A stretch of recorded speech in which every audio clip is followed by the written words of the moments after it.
आप देख रहे हैं प्राइम टीवी, सच साहस सरोकार। नमस्कार, एक बार फिर से आप सभी का स्वागत है प्राइम टीवी में और मैं हूं आपके साथ स्वप्निल यादव।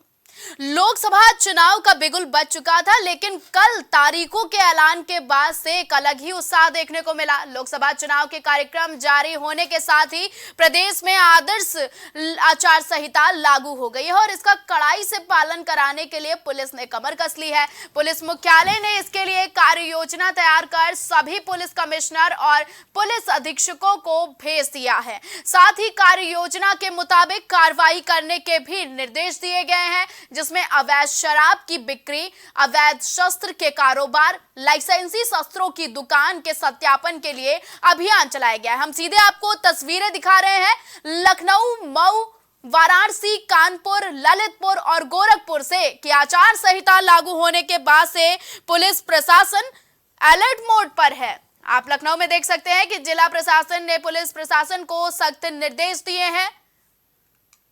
तो चुनाव आयोग की ओर से बनाए गए नियमों का पालन कराने के लिए अब प्रशासन ने कमर कस ली है।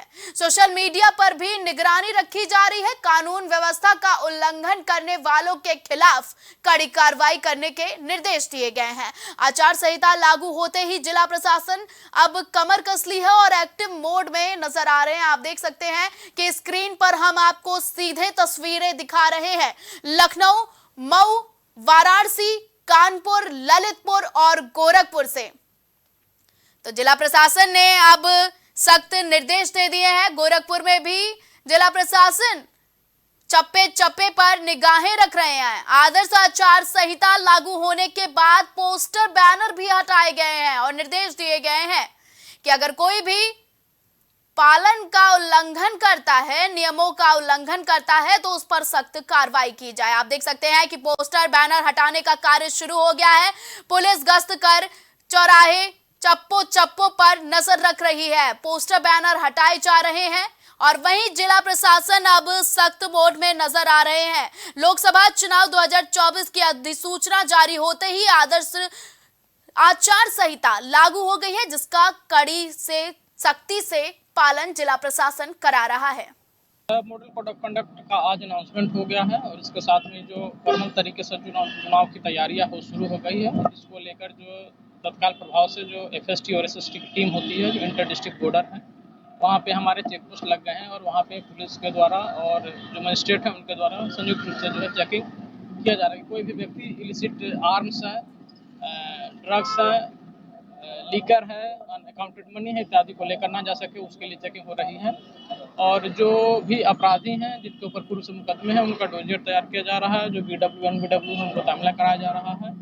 जो भी जिस प्रकार के अपराधी है उसके खिलाफ जो गुंडा, गैंगस्टर, 110, CRPC इत्यादि की कार्रवाई कराई जा रही है और अपराधियों के प्रति बिल्कुल जीरो टॉलरेंस की नीति अपनाई जा रही है और ये 107-16 CRPC की कार्रवाई भी कराई जा रही है। जैसा कि आज इलेक्शन डेट्स का नोटिफिकेशन हो गया है, सो उसके दृष्टिगत आज से ही आदर्श आचार संहिता लागू हो रही है। सो आदर्श आचार संहिता को लागू करने के लिए जनपद में जो स्टैटिक सर्वेलांस टीम और जो उड़न दस्ता टीम तत्काल प्रभाव से सक्रिय करा दिया गया और जो आदर्श आचार संहिता लागू करने के लिए जो पोस्टर्स, बैनर्स जो विभिन्न पॉलिटिकल पार्टीज़ के जो लगी हैं वो सब हटा दिया गया। इसके अलावा जो अन्य टीमें हैं, जो मीडिया सर्टिफिकेशन और मॉनिटरिंग समिति है और भी जो टीमें हैं, वो सब हमने गठन कर लिया गया। तो लोकसभा 2024 की अधिसूचना जारी होते ही चुनाव आयोग का मॉडल कोड ऑफ कंडक्ट यानी आदर्श आचार संहिता लागू हो गया है और इसका सख्ती से जिला प्रशासन द्वारा पालन कराया जा रहा है। पोस्टर, बैनर हटवाए जा रहे हैं। इसके तहत देश भर में अभियान चलाकर सियासी दलों की होर्डिंग, बैनर, पोस्टर उतारे जाएंगे। यही नहीं, सरकारी योजनाओं के होर्डिंग भी उतरवा दिए जाएंगे। आचार संहिता का उल्लंघन करने वालों पर सख्त कार्रवाई होगी। आयोग तेज रफ्तार से इस कार्रवाई करेगा और बता दें कि जहां एक तरफ आचार संहिता को लेकर लोगों में जानकारी की कमी का फायदा उठाकर सरकारी अधिकारी काम करने से इनकार कर देते हैं, वहीं लोगों में भी ये गलत धारणा है कि आचार संहिता सिर्फ राजनीतिक दलों और नेताओं पर लागू होती है। अगर आप भी ऐसा सोचते हैं तो सावधान हो जाइए, क्योंकि अब चुनावी बिगुल तो बच चुका था, अब तारीखों का भी ऐलान हो गया है। ऐसे में वोटिंग की बारी है और जल्द ही चुनाव शुरू होने को है, जिसको लेकर जिला प्रशासन अब सख्त मोड में आ गया है। इसी खबर पर ज्यादा जानकारी के लिए प्रयागराज से हमारे साथ पवन पटेल जुड़ चुके हैं। पवन, एक तरफ चुनावी बिगुल बच चुका है, बीते दिन तारीखों का ऐलान हुआ और अब आचार संहिता लागू हो गई है। क्या कुछ बदलाव हुए हैं आचार संहिता लागू होते ही?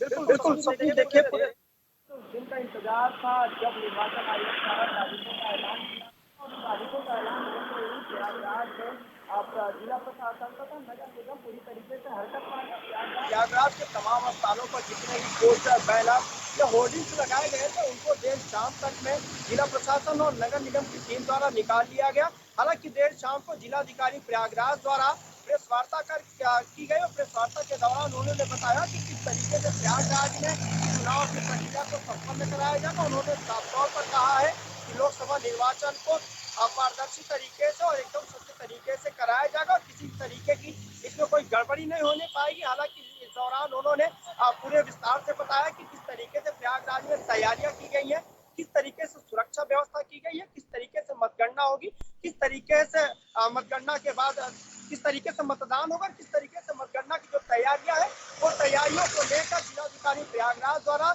बीते देर शाम को प्रेस वार्ता की गई है।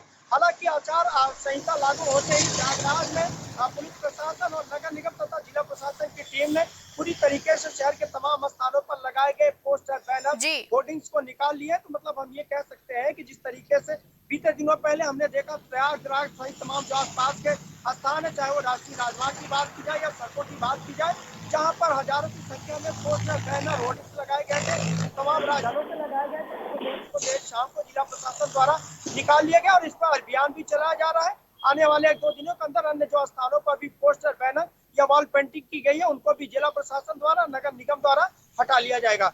जी पवन, अगर बात की जाए तो चुनाव आयोग ने आदर्श आचार संहिता लागू कर दी है। ऐसे में क्या नियम रखे गए हैं और इसका आम जनता पर क्या प्रभाव पड़ेगा? पवन, बिल्कुल देखिए स्वप्निल, अगर हम प्रभाव की बात करें तो निर्वाचन आयोग ने जब तारीखों का ऐलान किया तो पूरे प्रयागराज में लोगों के अंदर जो उत्साह था वो साफ तौर पर देखा गया। हालांकि ये कहा गया कि 85 वर्ष के ऊपर जो लोग हैं, जो वृद्ध हैं, वो अपने घरों से भी मतदान कर सकते हैं। तो ये जो नई प्रक्रिया आई है इससे लोगों को कहीं न कहीं सहूलियत होगी, क्योंकि मतदान के दौरान हम सब ने देखा है कि जो वृद्ध अवस्था के लोग होते हैं, चाहे महिलाएं हो चाहे पुरुष हो, उनको आने जाने में और मतदान करने में काफी परेशानियों का सामना करना पड़ता था। तो निर्वाचन आयोग द्वारा इस नियम को लेकर लोगों में उत्साह है, चूंकि जो वृद्धावस्था के लोग हैं उनको इस तरह की तमाम परेशानियों का सामना करना पड़ता था। हालांकि प्रयागराज इसलिए भी सबसे ज्यादा महत्वपूर्ण है कि लोकसभा निर्वाचन में प्रयागराज में 2 सीटें और इन दोनों सीटों में प्रयागराज के अलग विशेष महत्व माना जाता है। हालांकि अभी प्रयागराज में प्रत्याशियों की घोषणा नहीं की है, लेकिन आने वाले दिनों में पवन, अगर बात की जाए तो कल तारीखों का ऐलान हुआ। 18वीं लोकसभा चुनाव की तारीखों का ऐलान होने के बाद सियासी गलियारों में क्या हलचल देखने को मिल रही है?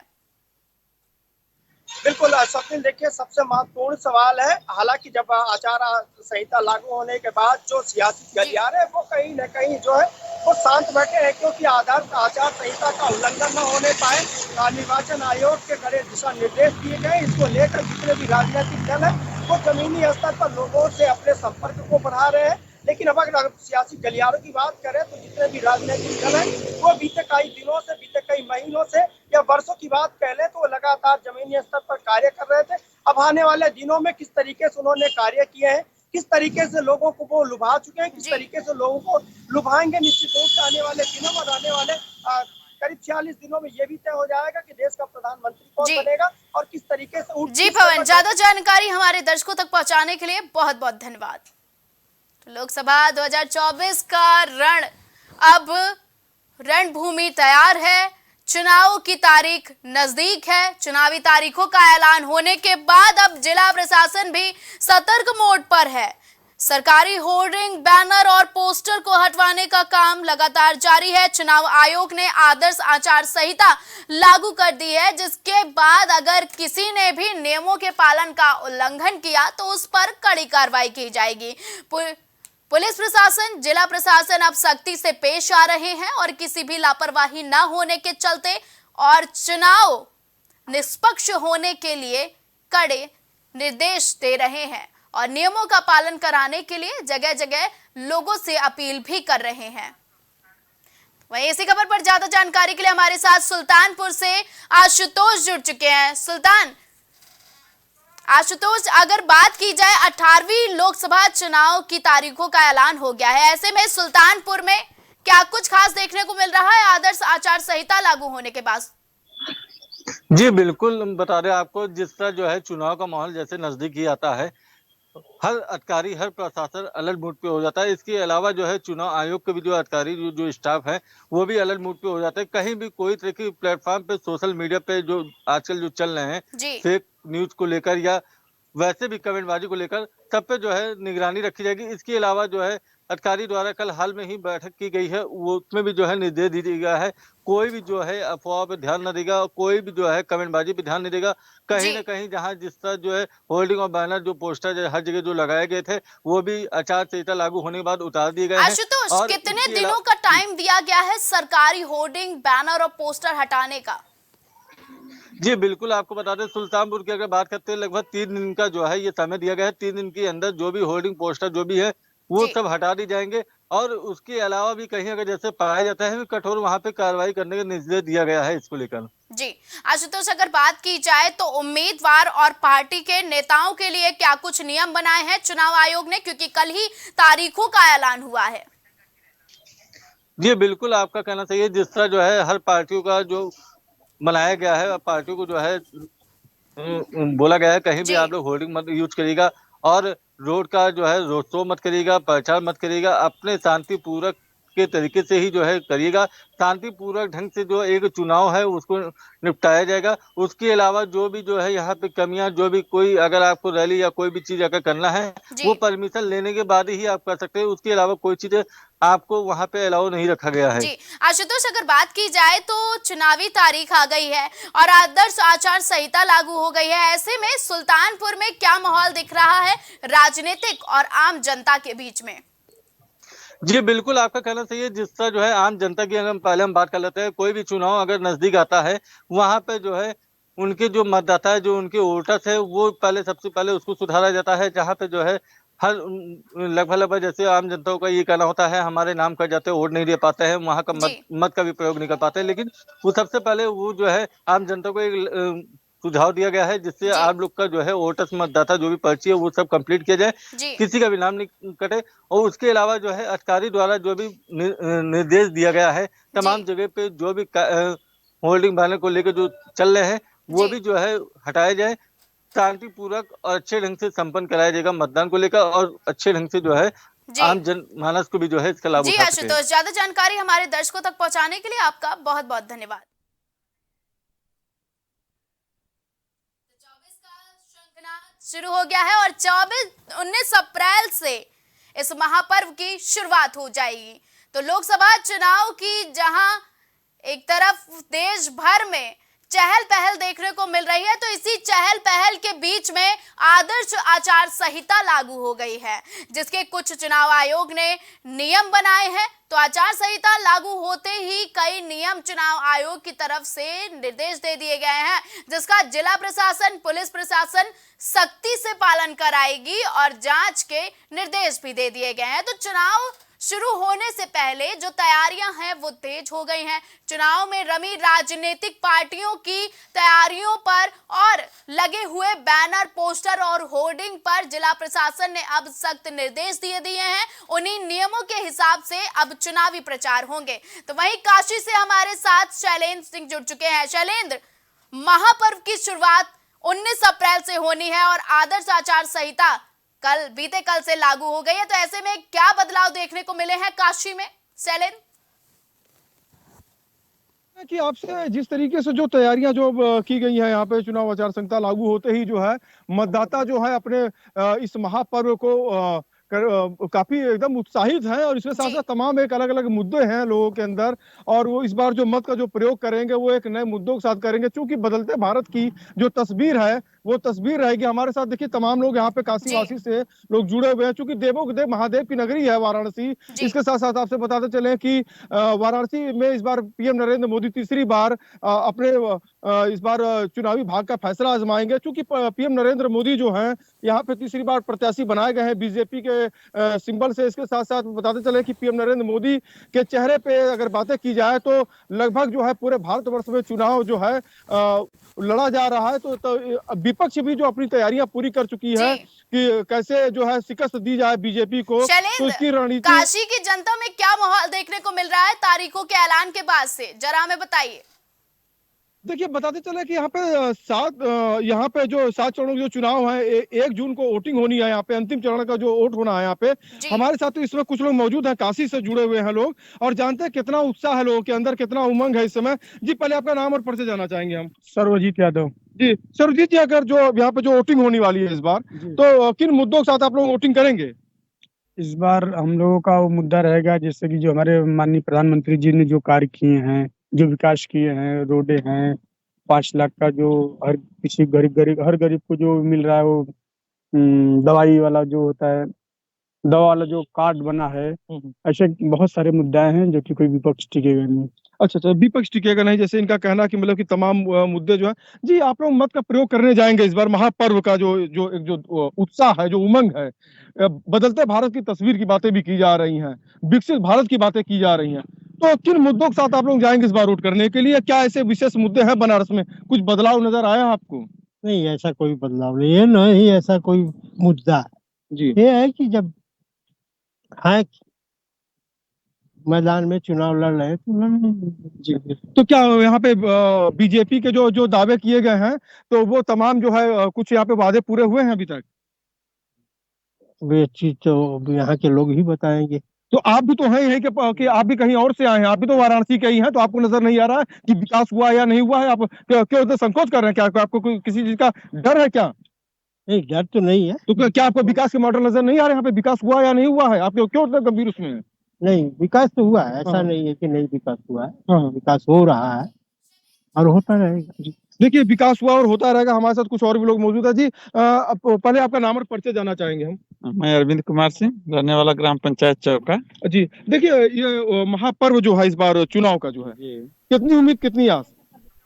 देखिए भाजपा की बढ़त तो रहेगी, लेकिन जितना करेंगे पूरा स्वीप कर जाएंगे। 80 सीट 25 सीट तो नहीं मिलनी है। अच्छा जो 80 के जो दावे किए गए 80 नहीं मिलनी है? ये नहीं मिलनी है। अच्छा देखिए अभी हमारे साथ और भी लोग यहाँ मौजूद हैं। यहाँ पे बुजुर्ग हैं, महिलाएं हैं और जी। कुछ नए उम्र के बच्चे भी हमारे साथ इस बार हैं जो 18 से लेके 19 साल के। शैलेंद्र, जाना चाहेंगे चुनाव आयोग ने कई नियम बनाए हैं इस बार, तो ऐसे में क्या कुछ बदलाव हुआ है और काशी में क्या बदलाव देखने को मिला है नियमों के आने के बाद, और जिला प्रशासन कितना सख्त मोड में नजर आ रहा है? शैलेंद्र जी एक बार हम आपकी आवाज फिर से रिपीट लेना चाहते जी, शैलेंद्र आवाज आ रही है आपको? हाँ, जी आवाज भी- शैलेंद्र, चुनाव आयोग ने नियमों में क्या क्या बदलाव किए हैं, तो बनारस में क्या क्या बदलाव देखने को मिल रहे हैं चुनावी नियमों को लेकर, और जिला प्रशासन कितना सख्त है? जिला प्रशासन की अगर बातें की जाए तो काफी सख्त है इस बार। जो नियमों में अगर बातें की जाए तो इस बार जो मत का जो लोग प्रयोग करने जाएंगे, युवा वर्ग जो है, युवा वर्ग भी इस बार मत करेंगे करीब। इसके साथ साथ आपसे बताते चले कि बनारस वो जगह है जहां पे 6वें चरण का भी वोट होगा और 7वें चरण का भी वोट होगा। ये आपसे हम बताते चले, चूंकि उसके पीछे का लॉजिक ये रहा है, एक रीजन ये रहा है कि 6वें चरण में जो यहाँ पे जो मत का जो प्रयोग करेंगे वाराणसी के लोग जो है वो पिंडरा विधानसभा है जो मछली शहर लोकसभा का एक विधानसभा पड़ता है, और वाराणसी का जो विधानसभा पिंडरा है तो वो जो वोट होगा वो 6वें चरण में होगा। इसके साथ साथ वाराणसी की जो 7 विधानसभा जो बनती है, वाराणसी जहां से पीएम नरेंद्र मोदी की जो शहर उत्तरी, कैंट, दक्षिणी, रोहनिया और इसके बाद सेवापुरी, जो 5 विधानसभा है, ये 7 तारीख को ये 7वें चरण में होगा। इसके साथ साथ चंदौली लोकसभा के जो 2 विधानसभा है, शिवपुर और अजगरा, वो भी 7वें चरण में होगा। बस एक पिंडरा विधानसभा ऐसी बची है। शैलेंद्र, जानना चाहेंगे कि लोकसभा महापर्व की शुरुआत हो चुकी है, तो ऐसे में इस पर्व में क्या उत्साह है लोगों के बीच में, क्योंकि इस बार जनता किस आधार पर चुनाव और मतदान देने वाली है? देखिए हमारे साथ इसमें युवा भी हैं, युवा वर्ग हैं। इस बार 18 से 19 साल के जो बच्चे जो हैं, जो बालिग हुए हैं, वोटर लिस्ट में नाम गया है, वो काफी उत्साहित हैं इस बार अपने मत का प्रयोग करने के लिए। जी, इस बार पहली बार मत का प्रयोग करेंगी? जी। कितना उत्साह? बहुत ज़्यादा उत्साहित हैं इस बार मत देने के लिए। हम पहली बार अभी वोटिंग करेंगे। युवा हैं आप लोग, तो युवा वर्ग इस बार जो वोट करेगा, वो किन मुद्दों के साथ आप किन मुद्दों के साथ जाएंगे वोटिंग करने के लिए?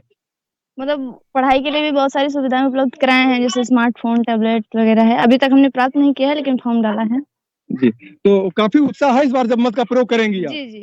तो देखिए युवा वर्ग हैं और 18 से 19 साल के जो हैं, जो लोग वो पहली बार मत का अपना प्रयोग करेंगे। हमारे साथ कुछ और भी लोग हैं, स्थानीय लोग हैं यहाँ पे। जी, पहले आपका नाम हम जानना चाहेंगे। जमीला। जमीला जी, ये बताइए कि इस बार जो वोट का जो प्रयोग करेंगे आप लोग, वो किन मुद्दों के साथ जाएंगे? कुछ बदलता यहाँ पे आपको तस्वीर? हाँ बदले चाहिए भैया, बड़ा अंत हो गल बा। अच्छा, क्या चीज दिक्कतें आई हैं? का करत हन वह दाल चाउर खिया के न कुछ नहीं मिल न नोटरी कुछ नहीं का करत हन मने बदी गरीबा बदे तो ढेर परेशानी करत देखिए क्या होता है ना कि इसके पहले जितनी भी सरकारें बनी, कोई भी सरकार इतना दिन राशन फ्री नहीं दिया था, कोई भी सरकार गैस सिलेंडर नहीं दिया था, कोई भी सरकार कोई भी सरकार हर जितने भी गरीब थे, अगर आप हॉस्पिटल चले जाओगे तो बिना पैसे का कोई आपका इलाज नहीं होता था। अभी क्या है कि हमारे आदरणीय प्रधानमंत्री जी ने जो ये 5 लाख वाला कार्ड वाला शुरू किया है कि हर गरीब चाहे जिस हॉस्पिटल में जाके इलाज करवा सकता है। सबका साथ सबका विकास। इस बार अब की बार 400 पार। देखिए अब की बार 400 पार की भी बातें की जा रही है। हमारे साथ और भी लोग मौजूद हैं यहाँ पे। पहले आपका नाम हम जानना चाहें, क्या नाम है आपका? मनोहर पाल। मनोहर पाल जी, अगर बातें की जाए तो इस बार जो मत का जो प्रयोग करने जाएंगे, इस बार जो चुनावी महापर्व है, संविधान में जो एक मत का अधिकार जो दिया गया है और अपने मत का जो प्रयोग करेंगे, वो किन मुद्दों के साथ जाएंगे इस बार? क्या आपको बदलते भारत की कुछ तस्वीर नजर आ रही है, क्योंकि बनारस मॉडल की भी बातें होंगी? जी, सबसे पहले तो मैं आपको ये बता दूं, क्योंकि मैं 4-5 साल बाहर कंट्री में रह के आया हूँ।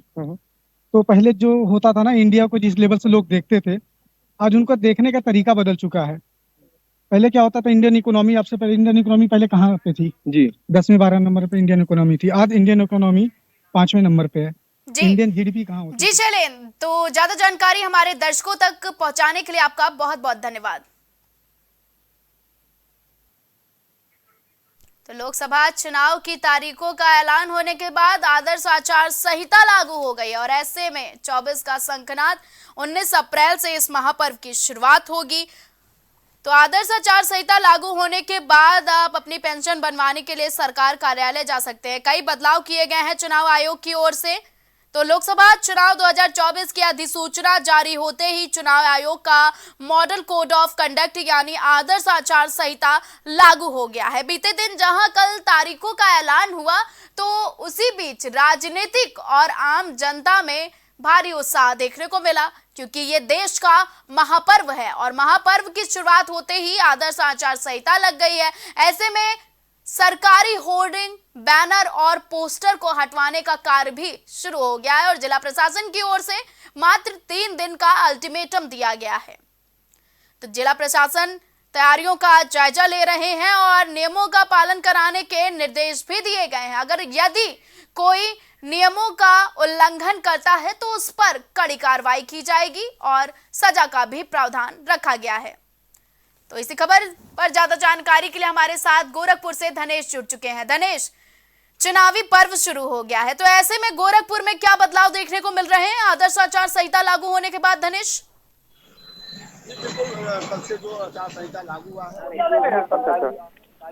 हो गए। शाम को जो आचार संहिता का खबर आती मिलते ही सारे अधिकारी सबको नजर आए और जो पोस्टर बैनर लगे हुए थे, सभी सरकारी पोस्टर बैनर या प्रचार प्रसार के जो भी लगे हुए थे, उनको तुरंत हटवाने का कार्य किया। नगर निगम की टीम, एडीएम सिटी और एसपी सिटी जो है, एक पूरी टीम जो है अपने साथ लेकर के पोस्टर बैनर जो लगे हुए थे उनको हटाने का काम किया। पूरी तरह से अल्टीमेटम जो दिया गया 3 दिन का अल्टीमेटम पूरी तरह से हटाने का, तो कल से ही सारे जो आला अधिकारी लग गए हैं। और बात की जाए तो पैरामिलिट्री फोर्स यहाँ पे तैनात कर दी गई है। लोकसभा चुनाव के साथ ये महापर्व जो है, उसके बाद होली है और बाकी भी त्योहार हैं जो रमजान भी चालू हो गए, तो उनको देखते हुए पहले सुरक्षा व्यवस्थाओं को पूरी निगरानी में रखा गया है। कई कंपनियां जो है यहाँ पे बुला ली गई है, एसएसबी जो है, सीआईएसएफ है, यहाँ पे बुला दी गई है। लगातार फ्लैग मार्च भी किए जा रहे हैं। लोगों को शांतिपूर्वक जो है रहने की बात की जा रही है, शांतिपूर्वक है, त्योहारों को मनाए जो है किसी प्रकार की कोई भी दिक्कतें होती हैं लोगों को, उनको कहा जाता है, अपना नंबर दिया जा रहा है अधिकारी, उनको सूचना दे दिया जाए। जी दिनेश, अगर बात की जाए तो आदर्श आचार संहिता लागू होने के बाद आम जनता के लिए क्या कुछ बदलेगा और गोरखपुर की जनता में कितना उत्साह है तारीखों के ऐलान होने के बाद से? धनेश जी, आचार संहिता लागू तो कल से हो गया। अगर बात की जाए तो 14 अप्रैल को पहला चरण जो है, 19 अप्रैल को बात की जाए तो पहला चरण जो चुनाव है उसमें 102 सीटों पे होगा और 7वें चरण में सबसे लास्ट में है गोरखपुर जो है 1 जून को यहाँ पे मतदान होने हैं। तो लेकिन जनता में काफी उत्साह है तैयारियों की। अगर बात की जाए प्रचार प्रसार का पूरा समय गोरखपुर के जो भी लोग हैं वापस से चर्चाएं जगह जगह पे चाय पे चर्चा कही जाए, अभी जगह जगह पे चर्चा होने लगी है। बात की जाए तो अगर मुद्दा अगर की जाए तो विकास सबसे बड़ा, आस्था और विकास सबसे बड़ा मुद्दा यहाँ का होना है। जो काम मुख्यमंत्री योगी आदित्यनाथ ने अपने जो कार्यकाल में किए हैं वो कभी भी सोने नहीं थे। यहाँ पे अगर बात की जाए एम्स हो गया, फर्टिलाइजर हो गए और जो है बीआरडी मेडिकल कॉलेज हो गए और फ्लाईओवर हो गए, तो तमाम तरीके के जो कार्य जो हुए हैं वो उनके कार्यों के विकासों पर लोगों का चर्चा है। जी दिनेश, ज्यादा जानकारी हमारे दर्शकों तक पहुंचाने के लिए बहुत बहुत धन्यवाद।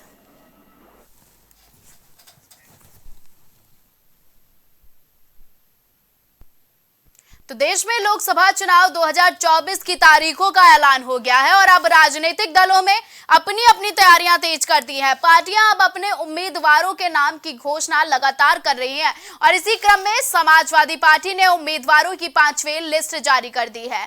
धर्मेंद्र यादव को आजमगढ़ से उम्मीदवार बनाया है। वहीं समाजवादी पार्टी की ओर से डॉक्टर महेंद्र नागर को गौतम बुद्ध नगर से सीट मिली है और मनोज कुमार राजवंशी मिश्रिक सीट से लोकसभा चुनाव लड़ेंगे, जबकि सुल्तानपुर से भीम निषाद को उम्मीदवार घोषित किया गया है। इटावा से जितेंद्र दोरे और जालौन से नारायण दास अहिरवार चुनावी मैदान में उतारे गए हैं। वहीं आजमगढ़ में धर्मेंद्र यादव लाल अब सीट के उम्मीदवार होंगे। तो ऐसे में चुनावी दौर शुरू है और इसी चुनावी दौर के मद्देनजर रखते हुए सभी पार्टियां दल अपने अपने प्रत्याशियों को मैदान उतारने में काम कर रही हैं। तो मैदान पर उतरे प्रत्याशियों की 5वीं लिस्ट समाजवादी पार्टी ने जारी कर दी है और इस लिस्ट के बाद जहां एक तरफ तारीखों का ऐलान है, वहां पक्ष और विपक्ष में जोरदार जंग देखने को मिल रही है। आदर्श आचार संहिता लागू हो गई है और सपा ने 5वीं लिस्ट जारी कर दी है। तो कुछ सीटों से कई सीटों पर समाजवादी पार्टी ने अपने उम्मीदवार धरातल पर उतारे हैं। समाजवादी पार्टी लगातार चुनावी तैयारियों में जुटी हुई है और ऐसे में लोकसभा महापर्व के मद्देनजर रखते हुए समाजवादी पार्टी अब कोई कसर नहीं छोड़ना चाहती है। तारीखों के ऐलान के बाद से तैयारियां और तेज हो गई हैं। समाजवादी पार्टी अब अपना एड़ी से लेकर चोटी तक का जोर लगाने के लिए चुनावी रण में तैयार है। तो ऐसे में उम्मीदवारों के नामों की घोषणा लगातार राजनीतिक दलों में चल रही है। राजनीतिक दलों में उथल पुथल भी देखने को मिल रही है। तो देश में लोकसभा चुनाव की तारीख के ऐलान के बाद समाजवादी पार्टी ने 5वीं लिस्ट जारी कर दी है। इसी खबर पर ज्यादा जानकारी के लिए हमारे साथ राजेश जुड़ चुके हैं। राजेश, बड़ी उथल पुथल मची हुई है राजनीतिक दलों में, ऐसे में समाजवादी पार्टी ने तारीखों के ऐलान के बाद 5वीं लिस्ट जारी कर दी है, तो क्या कुछ खास है इस 5वीं लिस्ट में? बिल्कुल स्वप्निल, अगर बात है लोकसभा चुनाव की तो बिल्कुल समाजवादी पार्टी ने इस बार जो है 5वीं लिस्ट जारी कर दी है और आपको बता दें कि 5वीं लिस्ट में 6 प्रत्याशी समाजवादी पार्टी ने उतारा है। गौतम बुद्ध नगर से डॉक्टर महेंद्र नागर को और मिश्रिक से मनोज कुमार राजवंशी को, सुल्तानपुर से भीम निषाद को, इटावा से जितेंद्र दोहरे को, जालौन से नारायण दास अहिरवार को और आजमगढ़ से धर्मेंद्र यादव को एक बार फिर से दोबारा जो है प्रत्याशी बनाया गया है। क्योंकि एक बार इसके पहले भी धर्मेंद्र यादव को आजमगढ़ से प्रत्याशी बनाया गया था, लेकिन फिर से दोबारा धर्मेंद्र यादव को आजमगढ़ से प्रत्याशी बना दिया गया है। तो जाहिर सी बात है कि अगर बात की जाए लोकसभा चुनाव की तो बिल्कुल समाजवादी पार्टी भी पीडीए गठबंधन को लेकर बिल्कुल पूरी तरह से कमर कस चुकी है और लगातार जो है अपनी प्रत्याशियों को घोषित करती हुई नजर आ रही है। जी राजेश, अगर बात की जाए तो चुनावी ताल पे ताल मिलाने को समाजवादी पार्टी तैयार हो गई है। तो ऐसे में जो उम्मीदवार उतारे हैं, क्या कुछ विशेषताएं देखकर समाजवादी पार्टी ने उम्मीदवार उतारे हैं? स्वप्निल, अगर बात की जाए उम्मीदवारों की तो बिल्कुल बात सही है कि समाजवादी पार्टी जो है इस बार जो है जो उम्मीदवार उतार रही है तो बिल्कुल एकदम कदम फूंक फूंक कर समाजवादी पार्टी कदम रख रही है, क्योंकि पीडीए गठबंधन को लेकर पीडीए के हिसाब से समाजवादी पार्टी अपने उम्मीदवारों को उतार रही है। जैसे आपको बता दें कि जो मैंने बताया कि 6 लोकसभा सीटों से जो प्रत्याशी उतारे गए हैं उसमें साफ साफ नजर आ रहा है पीडीए गठबंधन।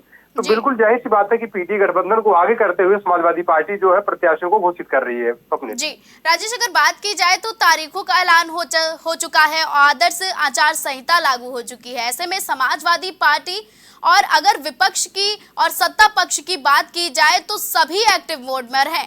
तो ऐसे में सपा कैसे कार्य करेगी, क्योंकि अब तारीखें नजदीक हैं?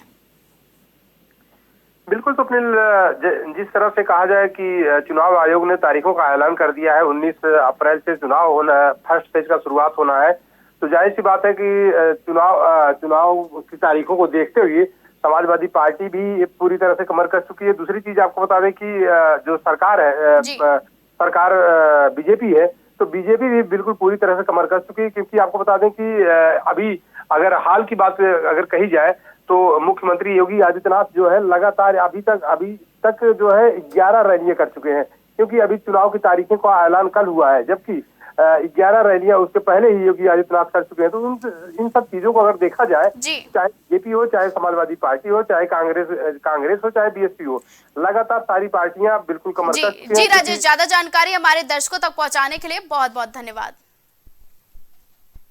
केजरीवाल ईडी ने आम आदमी पार्टी के राष्ट्रीय संयोजक और दिल्ली के मुख्यमंत्री अरविंद केजरीवाल के खिलाफ नया मामला खोल दिया है। वहीं आम आदमी पार्टी से जुड़े सूत्रों ने इस बारे में जानकारी देते हुए बताया कि पार्टी आज इस मामले पर प्रेस कॉन्फ्रेंस करेगी। आपको बता दें कि इससे पहले शनिवार को दिल्ली की राउज एवेन्यू कोर्ट में कथित शराब घोटाले से जुड़े मनी लॉन्ड्रिंग केस में पूछताछ के लिए ईडी के समन पर पेश नहीं होने पर गिरफ्तारी से राहत देते हुए जमानत दे दी गई है। तो ईडी की ओर से इस मामले में कोर्ट में 2 शिकायतें दर्ज कराई गई हैं। तो अरविंदवाद की मुश्किलें कम होने का नाम नहीं ले रही हैं। आम आदमी पार्टी के अध्यक्ष अरविंद केजरीवाल अब मुश्किलों में घिरे हुए हैं, लेकिन इसी बीच जमानत मिलने के बाद राहत मिली है।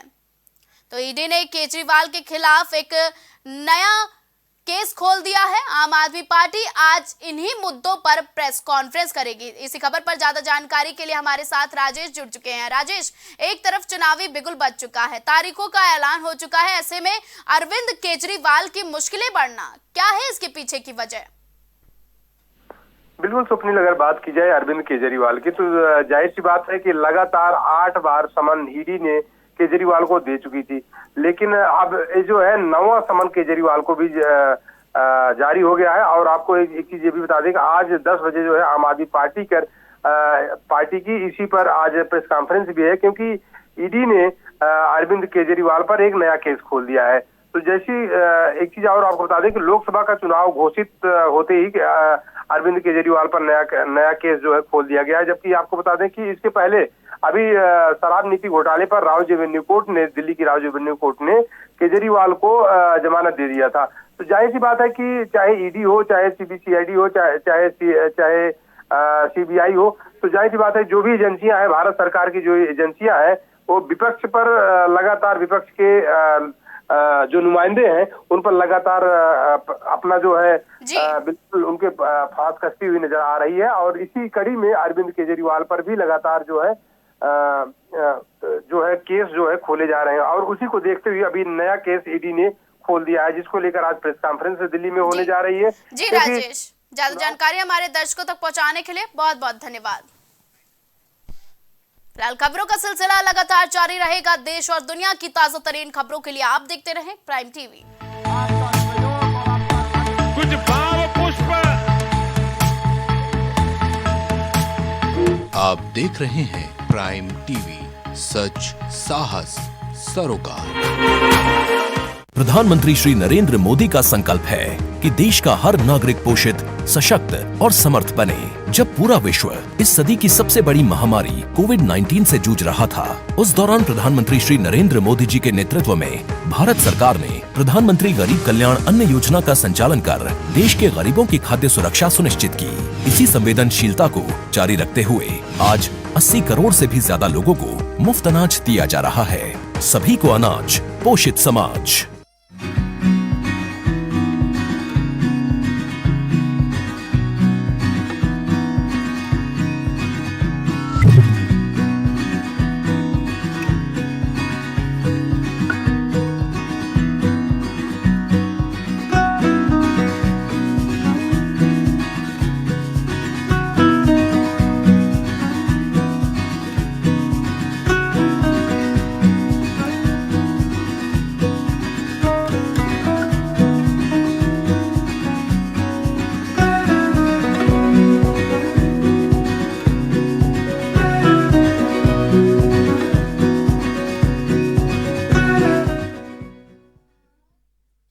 प्रॉब्लम्स थी जो मेरे को स्टेप्स चढ़ते हुए प्रॉब्लम थी, वो अब I think so 70% is improved.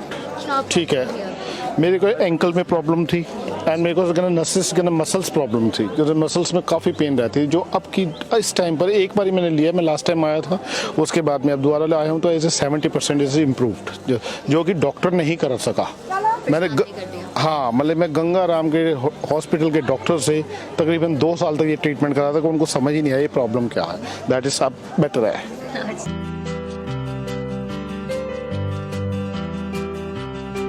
अगर आप करना चाहते हैं अपने बिजनेस को प्रमोट, तो इसके लिए आपको चाहिए होगा एक सपोर्ट।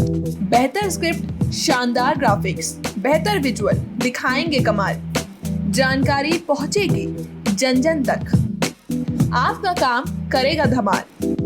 इन सभी चीजों के लिए अब ना हो परेशान।